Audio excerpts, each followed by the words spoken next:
기도하심으로 주일 예배 주님 앞에 나가시겠습니다. 사랑의 하나님, 참으로 감사드립니다. 여러 가지 일들 가운데서도 저희들의 한 주간을 지켜주시고 이 시간 마음을 주님께로 향하여 예배의 자리로 나갈 수 있도록 인도하여 주시니 참으로 감사드립니다. 우리의 예배와 찬양을 받아주시고 주님께서 함께 계심으로 우리가 참으로 행복하고 힘을 얻는 시간 되도록 인도하여 주시옵소서. 예수님의 이름으로 기도드립니다. 아멘.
사도신경으로 신앙 고백하시겠습니다.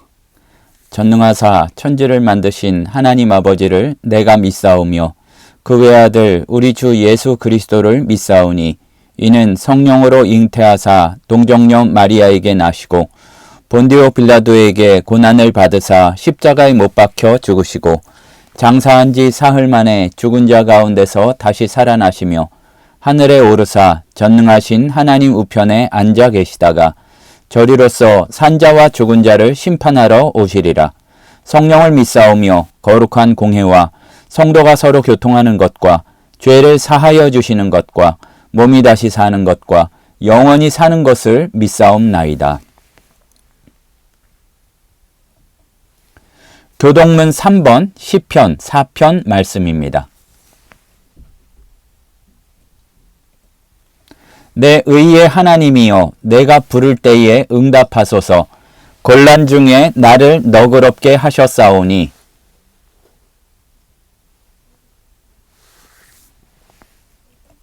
인생들아, 어느 때까지 나의 영광을 바꾸어 욕되게 하며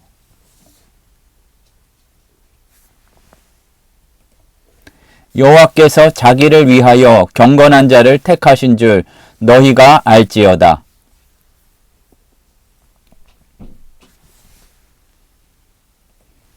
너희는 떨며 범죄하지 말지어다. 자리에 누워 심중에 말하고 잠잠할지어다.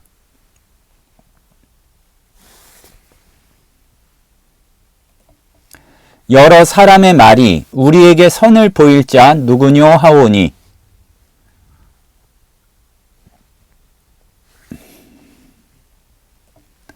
주께서 내 마음에 두신 기쁨은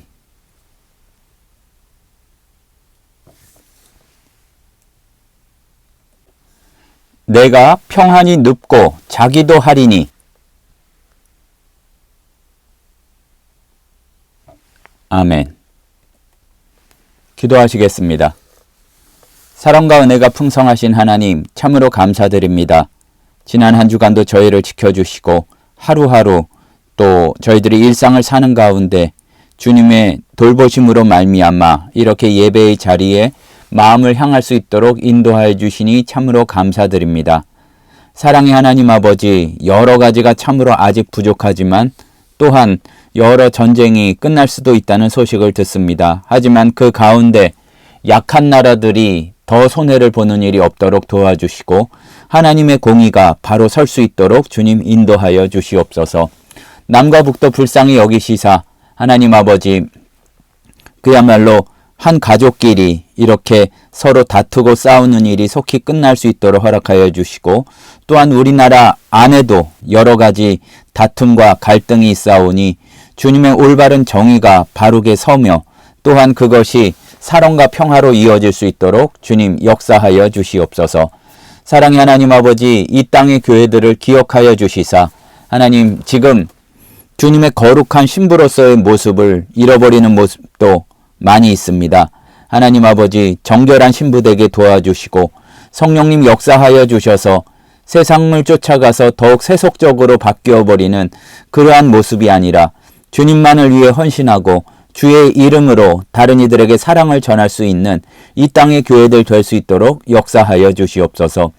오늘 전국 곳곳에서 선포된 말씀과 또한 선포될 말씀 가운데 성령 하나님 가득히 임재하여 주셔서 필요한 말씀이 증거되고 중심에 박힐 수 있도록 인도하여 주시며 우리나라뿐만 아니라 세계 교회에서 드리는 예배들을 통해 영광 받아주시고 늘 습관처럼만이 아니라 우리가 새롭게 결단하고 주님 앞에 더 가까이 나아갈 수 있는 계기들이 되도록 주님 역사하여 주시옵소서.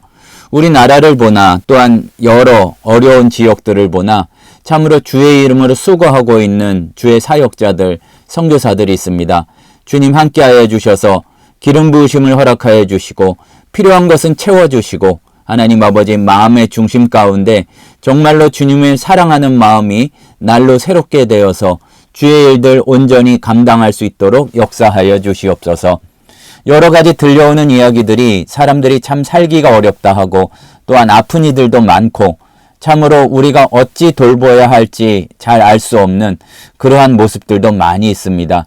주님의 손과 발 되게 도와주시고 예수께서 끝까지 그 제자들과 주변의 사람들을 사랑하셨던 것과 같이 그냥 어떠한 구호로서만이 아니라 실제로 우리가 하나님을 정말로 온 마음을 다하여 사랑하고 그것을 이웃에게도 전할 수 있는 천국 백성들 되도록 은혜 내려 주시옵소서. 주님께서 함께 계심을 정말로 기쁘게 느낄 수 있는 우리 예배되게 도와주시고 또한 그것을 삶의 현장에서도 느낄 수 있도록 역사하여 주시옵소서. 예수님의 이름으로 기도드립니다. 아멘. 오늘 우리에게 주시는 하나님의 말씀은 마가복음 12장 35절에서 37절 말씀입니다.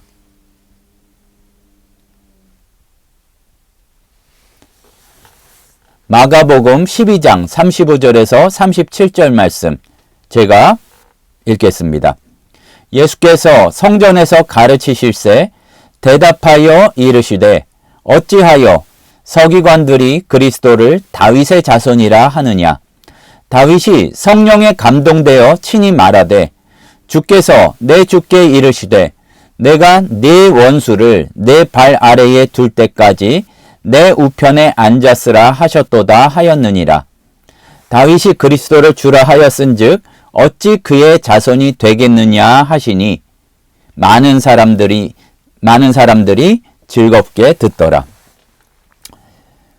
우리가 믿음을 붙들지 않고는 놓치기 쉬운 두 가지 모습이 있습니다. 하나는 정말로 소중하고 가장 귀중한 가치를 스스로 알아보지 못하고 그것을 지나치고 간과할 수 있다는 점이고, 또 다른 하나는 너무나 크고 장엄한 존재, 즉 하나님을 우리 눈에 다 담지 못하고 우리 생각으로 다 이해하지 못하여서 그 위대하고 크심을 느끼지 못하였기 때문에 우리가 엉뚱한 선택과 엉뚱한 길을 갈 수 있다는 점입니다.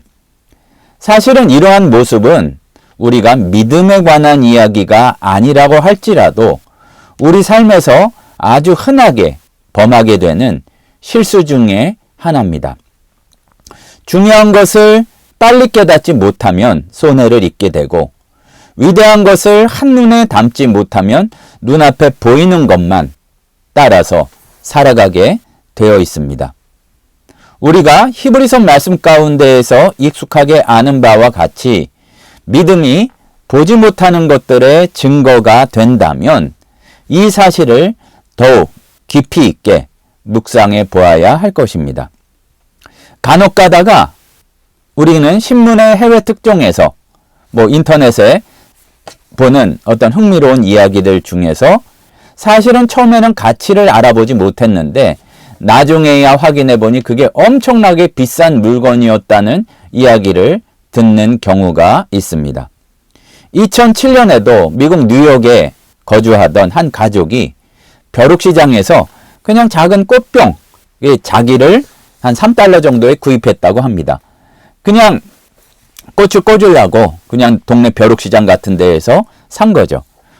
그냥 예쁘다, 쓸만하다 했는데 나중에 감정을 의뢰해 봤더니 1000년 전 송나라 시대에 제작된 희귀 도자기로 밝혀져서 우리 돈으로 거의 30억 원 이상의 가격으로 낙찰되었더라. 이런 이야기들 여러분 종종 들어보셨을 겁니다. 별것 아니었고 알아보지 못했는데 나중에 확인해 보니 실제로는 엄청난 가치를 품고 있었던 것입니다. 어떻게 보면 천국이 그것을 가장 잘 보여주는 그러한 예라고, 사실이라고 할 수가 있을 것입니다.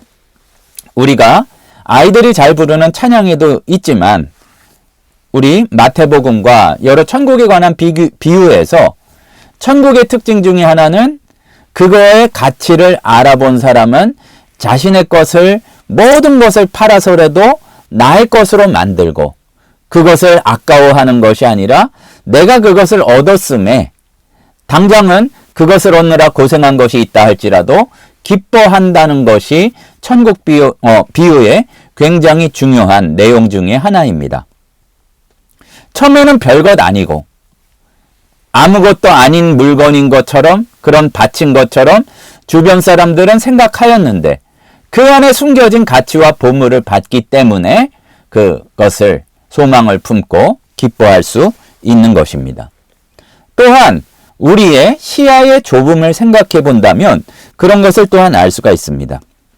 우리가 아주 멋진 그런 산맥, 이런 자연의 풍광을 생각해 본다면 아주 거대한 산맥이나 광활한 평원 같은 경우는 너무 커서 그 속에 있으면 그 멋진 모습과 가치를 볼 수가 없습니다. 그 앞에 사는 사람도 그냥 벗어나지 않으면은 얼마나 그것이 장대한 광경인가, 그 경이로움을 진지하게 인식하지 못할 수도 있고, 좀 멀리 떨어져야, 때로는 한 걸음 한 걸음 경험해 봐야 그 위대함을, 그 장엄함을 느낄 수가 있는 것입니다. 하나님에 대한 우리의 시선과 느낌도 이와 마찬가지일 때가 있습니다. 늘 내 곁에 계시는 하나님이기 때문에, 또한 주님의 역사하심은 당장 나에게 좋은 것만이 아니라 장구한 세월을 이렇게 놓고 봤을 때에 가장 좋은 길로 인도하시기 때문에 과소평가되거나 때로는 너무나 늘 곁에 계신 하나님이기 때문에 익숙해져서 무심할 때가 있습니다.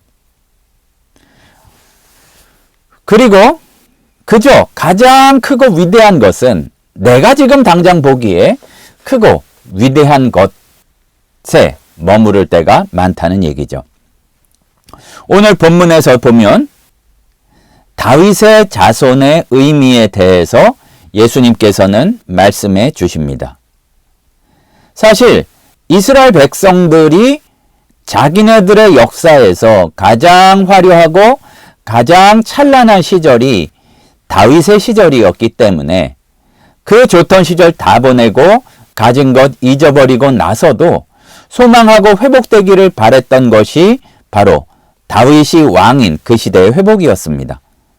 그래서 메시아가 오고 그리스도가 올 때에는 그 시대의 영광을 회복하리라고 생각을 했었던 것이죠. 만약에 예수님께서 그래 너희들이 믿음이 크다. 다윗의 영광과 같은 아주 큰 영화로운 때가 곧 회복될 것이다 해도 백성들은 좋아했을 것입니다. 그런데 예상 외의 말씀을 예수님께서 전하시는데 다윗도 그리스도를 주라고 불렀는데 어찌 그리스도가 어찌 메시아가 단순히 다윗의 자손이라고 할 수 있겠느냐 이렇게 반문을 하십니다. 이 말씀은 다윗 왕의 후손으로 오실 그리스도이자 메시아를 사람의 관점에서만 좁게 생각하던 그러한 인식을 완전히 깨뜨리는 말씀입니다. 다윗이라고 하면 앞에서도 우리가 생각해 봤듯이 이스라엘이 가장 자랑스러워하는 왕이지만 진짜 메시아 그리스도는 그 다윗조차도 주라고 부를 수밖에 없이 훨씬 크고 높으신 분이라는 사실을 보여주기 때문입니다. 우리는 간구를 합니다. 우리는 소망을 품습니다. 하지만 그 소망과 간구라는 것이 나의 차원에서 지금에서 그냥 좋은 것, 이것에 머물 때가 많이 있습니다. 물론 아무리 작은 것이라 할지라도 우리가 안타까운 가운데 여기에서 이 고통 가운데 건져주시기를 바라고 기도하면 세미한 음성에도 주님께서는 그 신음소리에도 응답하여 주시죠. 하지만 우리가 나의 너무 작은 삶에 갇혀서 주님을 너무 작게 여기고 있는 것은 아닌지, 또 사실은 은총이요 사실은 놀라운 역사가 시작되었는데도 나보다 크신 하나님을 제대로 믿음의 눈으로 바라보지 못하고 그저 낭만과 또 자기 비하와 또 세상에 대한 부러움에만 갇혀 사는 것은 아닌지 오늘 말씀을 통해서 확인해 보기를 소원합니다. 다시 한번 반복하지만 구약을 보면 다윗 왕조가 이스라엘 역사상 가장 찬란한 시기를 열었다고 이렇게 나옵니다. 실제로 성경을 보면 다윗과 솔로몬의 이런 통치하던 시기에는 주변 나라들로부터 조공도 받고 문화와 무역이 번성했고 또 지혜가 소문이 나서 솔로몬에게는 또 이렇게 외국의 여왕이 와서 대화를 나눌 정도가 될 정도로 국제 정치 무대에서도 아주 두각을 나타내는 그런 나라였습니다. 그런데 이번에 말씀을 준비하면서 자세히 한번 연구를 해봤습니다. 물론 너무나 산술적인 이야기이긴 하지만 그러면 다윗과 솔로몬 시대에 이스라엘이 가장 그 땅이 넓었을 때의 그 최대의 영토가 오늘날로 따지자면은 어느 정도가 되었을까? 약간 짐작이 가는 면이 있었는데 확인해보고는 더 깜짝 놀랐습니다. 오늘날 지도로 환산해 보면 아주 정확하게 국경을 알 수는 없기 때문에 대략적으로 볼 뿐이지만 최고의 이스라엘 나라의 넓이가 다른 나라도 아니고 그냥 나라로 따지자면은 요르단, 포르투갈 이 정도가 되는데 가장 비슷한 곳이 우리나라 한반도 중에서도 남한 정도가 극성기의 영토의 넓이라고 합니다. 고대 국가로서는 꽤 인상적인 규모지요. 하지만 세계 전체의 관점에서 본다면 여전히 한계가 분명합니다. 우리가 우리나라를 이야기할 때 광개토왕, 고구려, 발해 이런 나라를 얘기할 때에는 저 광활한 만주벌판 이야기하면서 크다는 얘기를 하지만 지금 우리나라 남한에 대해서 설명할 때에는 이 좁은 땅덩어리에서 그 가운데서도 절반이 나뉘어 이런 표현이 우리에게 익숙한데 이스라엘이 꿈꾸고 또 회복되기를 바랬던 나라가 그 정도였다는 얘기입니다. 예수님 당시 이스라엘 백성은 로마의 압제를 받고 있었습니다. 그렇기 때문에 자연스럽게 다윗의 후손이 나타나서 다윗의 직접적인 후손은 솔로몬이었으니까 솔로몬 이상의 다윗 후손이 나타나서 이스라엘을 독립시켜주고 그 영화로운 다윗 왕조의 전성기를 회복시켜주기를 바랬는데 너무 단순화시키는 거긴 하지만 땅 넓이로 하자면은 그게 남한 정도였다는 얘기입니다. 다윗은 뭐 그냥 임금으로서만이 아니라 시와 음악, 군사적인 그런 능력이 뛰어난 사람이었고 무엇보다 하나님의 마음에 합한 자였기 때문에 또 그러한 이야기를 들을 정도로 경건한 왕이었지만 자, 근데 우리가 기억해야 될 것은 분명히 위대한 왕이 아니라는 것은 아니지만 그 다스림이 역사와 세계 전체를 좌우하는 절대적인 권세, 그 능력은 아니었다는 얘기입니다. 자, 우리가 한번 생각해 봅시다. 로마의 폭력적인 지배에서 벗어나려는 소망, 이스라엘의 당연한 소망입니다.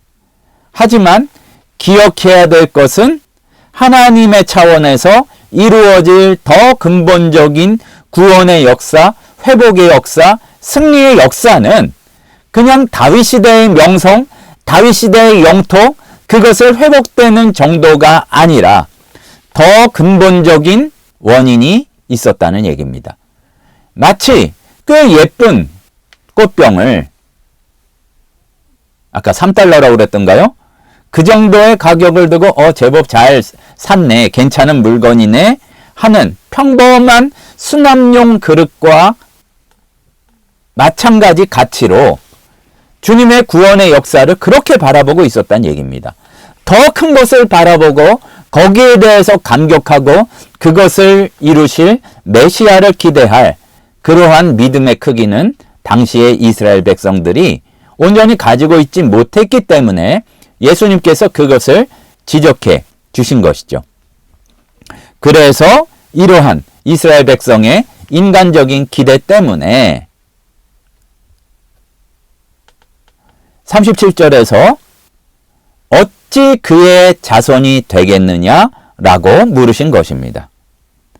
다윗 왕위를 계승하는 정도가 아니라 이어받는 정도가 아니라 다윗조차도 경배할 수밖에 없는 하나님의 권위와 능력을 가진 분이 메시아요 그리스도요 나아가서 예수 그리스도라는 사실을 전하고 계시다는 것입니다. 예수님의 관점에서는 그저 이 좁은 이스라엘 백성들의 소망, 정치적이고 군사적인 해방이라는 그거를 넘어서서 그렇게 작은 틀에 갇힌 구원이 아니라 가장 강력한 사망을 깨뜨리시고 죄와 죽음을 이기시고 또한 그저 작은 이스라엘 나라 차원이 아니라 깨어져 버린 창조세계, 이 피조세계 전체를 회복하시는 그 그리스도에 관해서 말씀하고자 하시는 것입니다. 당연히 그냥 다윗의 차원에서는 그러한 것들은 상상하지도 못하죠. 자, 우리에게 돌아와 보겠습니다.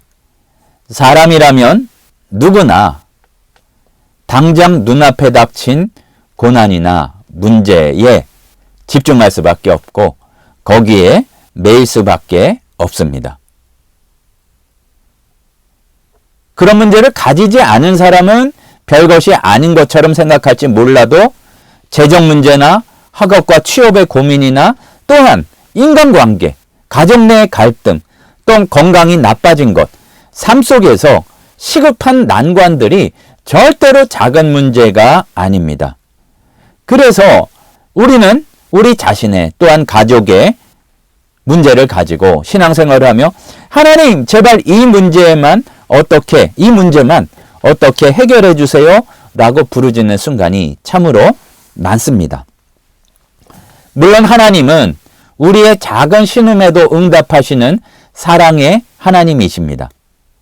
찬양의 가사처럼 우리의 작은 필요까지 아시고 그러한 잘 들리지 않는 신음에도 응답하여 주십니다.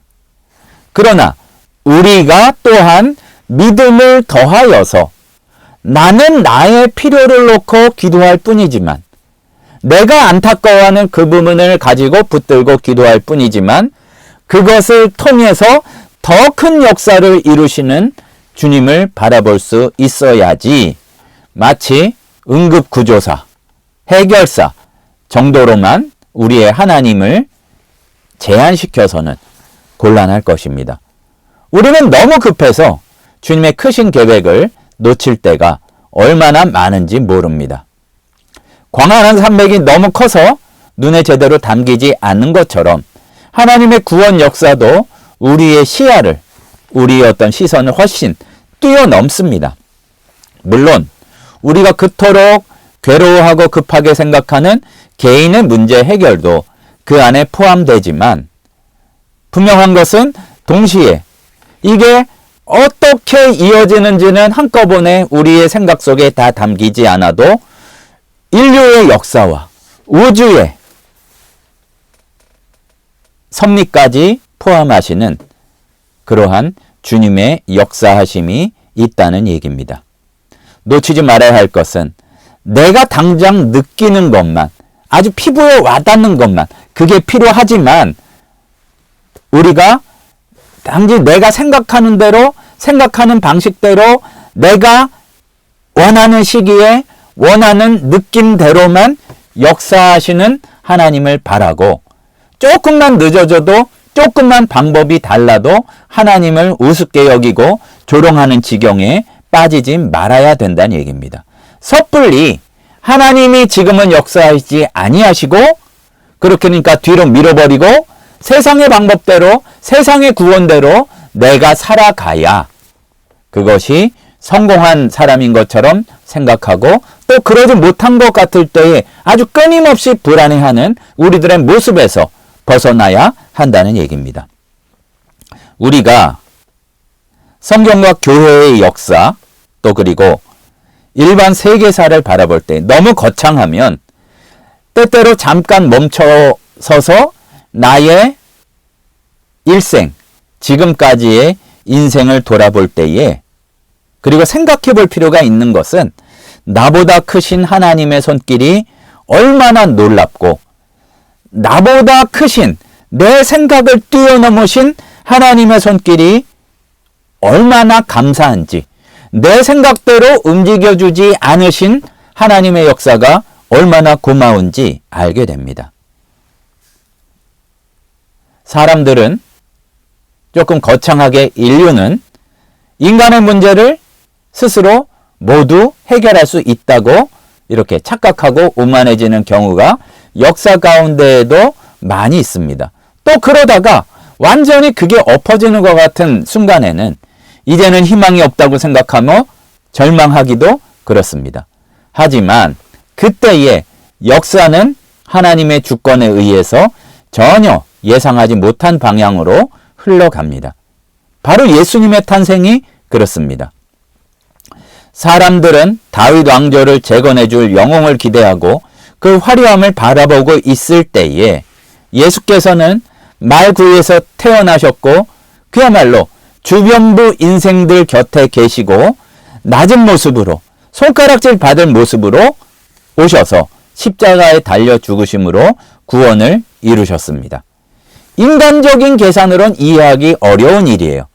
우리도 하도 들었으니까 이해한 것처럼 가장할 때는 많이 있지만 내 삶에 그것을 적용시키지 못하는 경우가 너무나 많이 있습니다. 십자가 부활을 통해서 예수께서는 죄와 사망을 정복하심으로 이 땅에 오신 하나님이심을 보여주셨는데 그게 지금의 나의 삶과 상관 있음을 우리가 놓쳐버리는 경우가 많이 있습니다.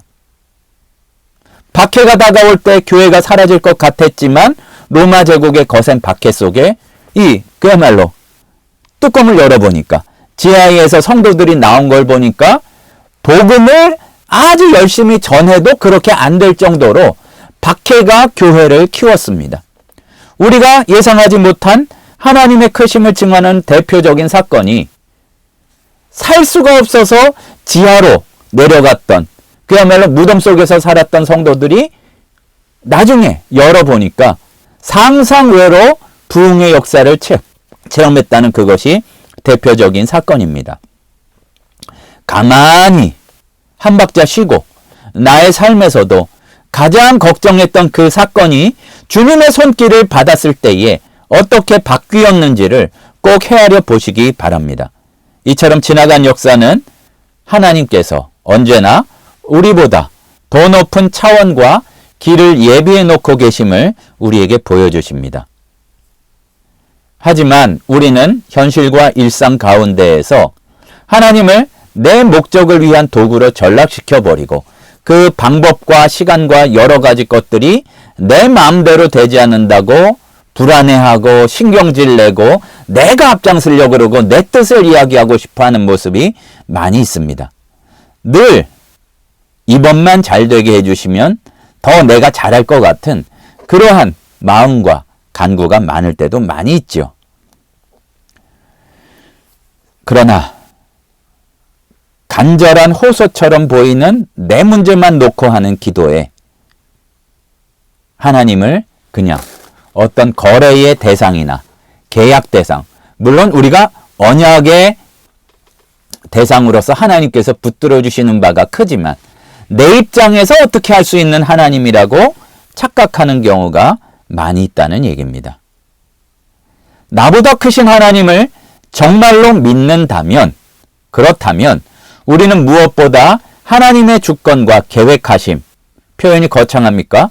주님께서 나를 무관심하지 아니하시고 나의 약한 부분과 나의 실패와 나의 부끄러운 부분까지 사용하셔서 그의 역사를 이루신다는 것을 인정해야 된다는 얘기입니다. 내 뜻을 관철하기 위해서, 이루기 위해서 하나님을 이용하는 것이 아니라 하나님의 뜻 앞에서 겸손히 순종하는 자세가 필요합니다. 나의 원대로 맛이 없고 아버지의 원대로 되기를 원하나이다. 뜻이 하늘에서 이루어진 것과 같이 땅에서도 이루어지이다. 이것이 우리에게 알려주신 기도요, 우리가 드려야 할 기도입니다. 다윗이 이끌었던 왕국이 그 백성들은 아무리 위대해 보여도 조금만 시야를 벗어나서 평가해 보면 신앙적인 거를 적고 눈에 보이는 거로만 따지자면 작고 작은 나라 중에 절반으로 이렇게 갈라진 나만의 규모밖에 되지 않은 것처럼 진짜 하나님의 계획이 무엇인지 우리는 믿음의 눈으로 바라보아야 합니다. 다윗 자신도 죄 저지르고 많은 시련을 겪었고 또 분열, 내전, 또 나라가 갈라지고 다 이스라엘 백성들이 후에 겪었던 내용입니다. 인간의 왕권은, 인간의 권세는 시간이 흐르면 한계가 드러납니다. 하지만 하나님의 역사와 진정한 새로운 이스라엘의 차원에서 보면 기독교 신앙도 전 세계적으로 이루어졌고 전파되었지만 무엇보다도 온 피조물의 한계인 죄와 사망의 권세 자체를 예수께서 무너뜨리셨다는 이야기입니다. 이러한 구원은 한 나라의 어떤 독립이나 군사적 승리 정도가 아니라 우주적 차원에서 이루어진 일이기 때문에, 역사이기 때문에 다윗도 그리스도를 주라 부를 수밖에 없다고 말씀하고 계십니다. 우리는 삶 가운데에서 하나님 왜 이런 식으로 일하십니까? 제가 원하는 것과 너무 다르잖아요 하고 묻고 싶을 때가 많이 있습니다. 하나님이 계시지 않은 것처럼 느껴져서 오히려 불만이라도 이야기하면 다행인데, 하나님이 안 계신 걸 전제로 하고 내 마음대로 결정하고 내 마음대로 그 길을 가려고 하는 경우가 얼마나 많은지 모릅니다. 또한 굉장히 큰 자주 빠지는 불신 중에 하나는, 내가 살짝만 뭔가를 잘못하면 내 삶이 아주 박살나버릴 것 같은 그런 불안함 가운데서 우리가 벗어나지 못할 때가 많이 있는데, 이렇게 우리가 하나님을 좁은 곳에 가두어 놓고 있지는 않은지 돌아보아야 할 것입니다. 요셉이 노예로 팔리고 감옥에 갇히고 모함까지 당하는 걸 보면 불행의 끝 같았지만, 그를 통해서 또 다른 구원의 역사를 이루셨던 것처럼 우리의 삶에도 당장 길이 없는 것 같은 그런 순간에 그것이 나의 죄의 기회요, 미움의 기회요, 원망의 기회요, 하나님을 인정하지 않는 그러한 이상한 기회를 삼지 말고, 그러한 함정에 빠지지 말고 하나님의 섭리 안에서 도리어 약할 때 강함 주시고 우리의 불안한 가운데 주님의 놀라운 역사가 일어남을 우리는 기억해야 할 것입니다. 하나님의 구원의 역사, 개인을 넘어서 우주적인 차원을 지닌다고 말씀드렸습니다. 로마서 8장 19절 이하에는 피조물들도 하나님의 아들들의 나타남을 고대한다고 이야기하고 있습니다. 성도 여러분, 우리가 기억해야 될 것은 우리도 마찬가지입니다. 내가 제대로 주님의 뜻을 알고 또 그리고 돌아보면 예전에 그렇게 믿음의 고백을 했던 어떤 그 비전의 순간들, 그것을 회복하기를 나아가서는 온 우주가 얼마나 기다리고 있는지 모릅니다. 다윗 왕국의 최대가 그 좁은 우리나라 중에서도 남한 정도에 그쳤다는 것을 다시 한번 생각해 보시기 바랍니다. 사람이 아무리 광대한 생각과 뛰어난 문명과 권세를 자랑해도 하나님의 준비하신 구원의 역사는 훨씬 더 크고 심오합니다. 우리는 이러한 구원의 역사에 함께 동참할 수 있도록 깨어나고 말씀을 통해 우리의 중심을 비추어야 할 것입니다.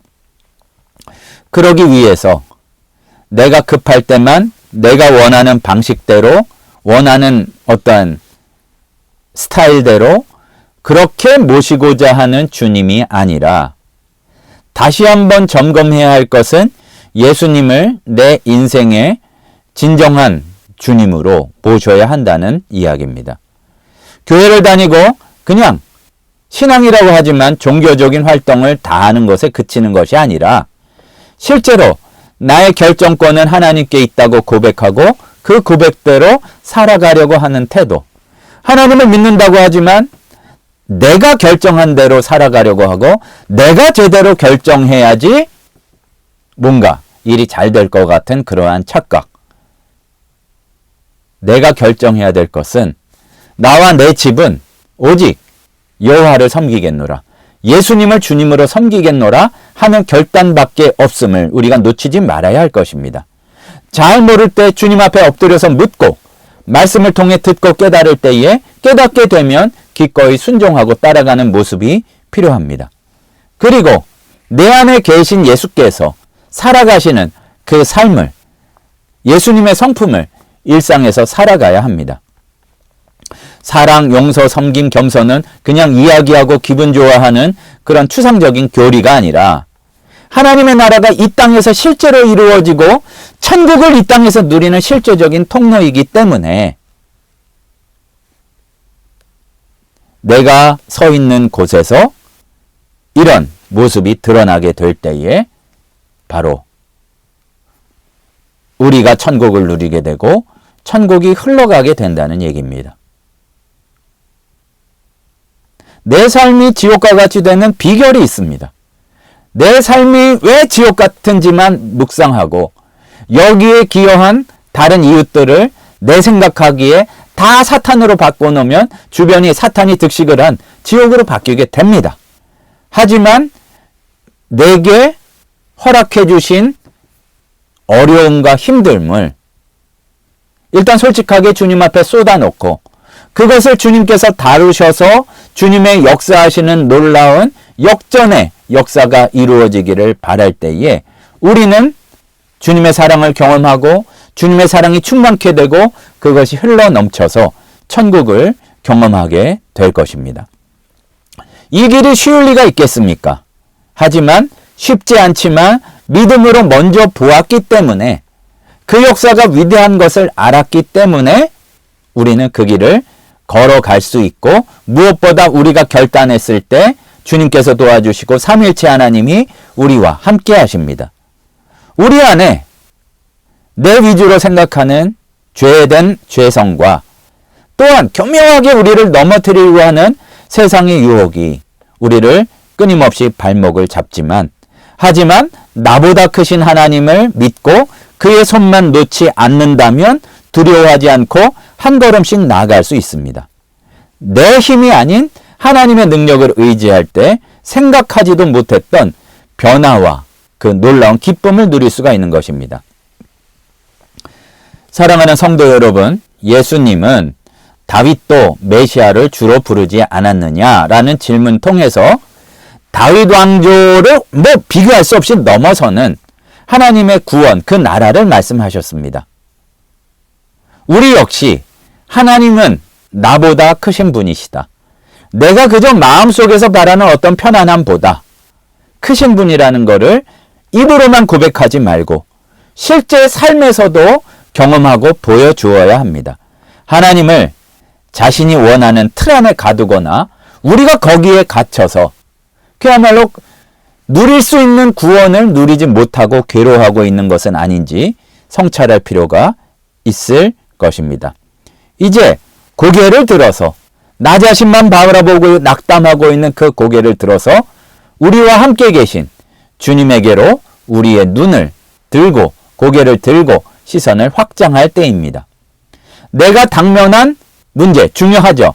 그것도 들어주시지만 하나님은 그것을 넘어서셔서 온 우주와 역사를 이루시며 정말 별로 보잘것없는 나의 작은 삶에 거꾸로 내 능력이 아니라 나의 문제들을 통해서 주님께서는 구원의 역사를 펼치십니다. 나보다 크신 하나님을 향한 믿음을 굳게 붙들고 그분의 영원한 생명과 회복의 놀라운 드라마에 함께 하시기를 간절히 소망합니다. 하나님이 얼마나 위대하고 크신 분인지를 깨달을 때 우리의 삶에서도 이 위대함이 아름답게 참 우리의 이해를 뛰어넘을 정도로 기이하게 펼쳐지리라 믿습니다. 그런 삶을 누리시기를 주님의 이름으로 소원합니다. 기도하시겠습니다. 사랑의 하나님 아버지, 보지 못함을 불쌍히 여겨주시고 우리 눈을 띄워주시옵소서. 우리의 소망과 바람이라는 것이 그저 내 수준에서 그저 바랄 뿐임을 깨닫고 주님을 믿고 때로는 힘든 길인 것 같고 사망의 음침한 골짜기 같지만 주님께서 인도해 주시는 푸른 초장으로 구원의 현장으로 하나님 나라로 기꺼이 순종하며 따라갈 수 있는 저희들 되도록 도와주시옵소서. 우리들은 믿음이 없고 연약하오니 이 상한 심령 주님께서 받아주셔서 우리의 어려운 가운데에도 주님의 계획을 깨달을 수 있는 믿음을 허락하여 주시옵소서. 예수님의 이름으로 기도드립니다. 아멘.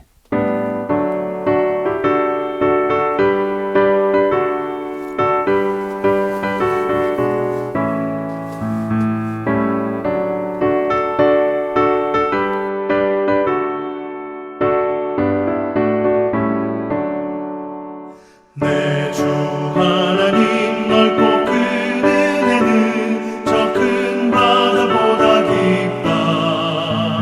너도 다 주를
사랑의 하나님, 우리의 좁은 눈을 띄워주시옵소서. 보지 못하는 눈을 띄워주시옵소서. 주님의 계획이 어떠한지를 바라보고 또한 우리의 연약한 부분까지 주님께서 들어서 쓰셨을 때에 어떠한 놀라운 역사들의 시작이 될 수 있는지를 믿음으로 바라보고 또 우리의 만만치 않은 길들을 한 걸음 한 걸음 걸어가기를 소원합니다. 이 시간 눈을 띄워주시고 우리의 마음에 주님의 역사가 임할 수 있도록 성령 하나님 강하게 임하여 주시옵소서. 지금은 우리 주 예수 그리스도의 은혜와 하나님 아버지의 크신 사랑하심과 성령님의 충만히 인도하시는 은혜의 역사가 우리의 어떤 계획보다 크시고 또한 우리의 소망보다도 크신 하나님을 믿고 주 예수의 인도하심으로 따라가기를 소원하는 하늘샘 성도들 머리 위에 이제로부터 영원토록 함께 있을지어다. 아멘.